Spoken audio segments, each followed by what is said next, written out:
Good morning.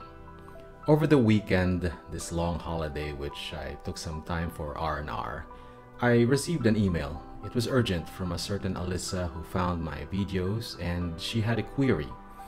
She described how she was driving well within the 60 to 100 kph speed limit on C5 in her Innova van, and suddenly the Vios in front of her stopped out of the blue.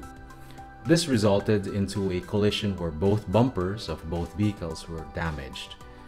She got out of the vehicle, she engaged the other driver in conversation while they waited for the police.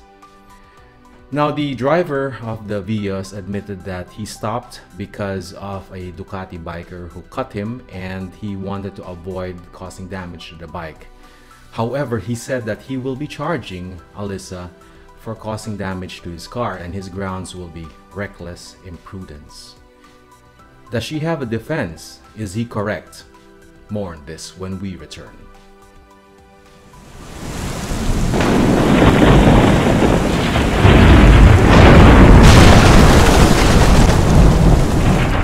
But Alyssa has a defense. The fact that she was driving within the speed limit when the accident occurred, and the fact that the stopping of the Vios in front of her was caused by the Ducati biker absolves her of, if she has a dash cam, this would provide that extra evidence that is required to prove that she was exercising due diligence in the operation of a machine.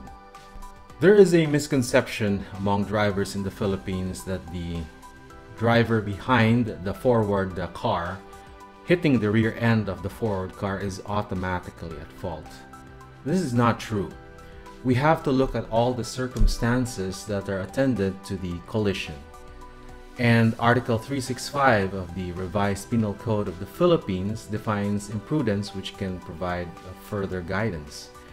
So the article states that reckless imprudence is the voluntarily but without malice doing or failing to do an act from which material damage results by reason of inexcusable lack of precaution on the part of the person performing or failing to perform such an act, taking into consideration his employment, occupation, degree of intelligence, condition, and other circumstances regarding persons, time, and place. In the recent case of Gonzaga versus People of the Philippines, Justice Perlas Bernabe stated that for a person who is driving a vehicle and causing damage, for him to be liable, there must be a causal connection between his so-called negligence and the damage complained of.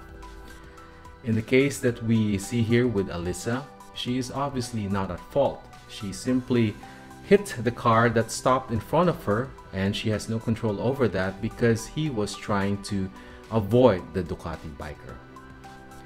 Thank you for listening. Again, this is Joseph Plazo. Do not litigate, but rather opt to mediate.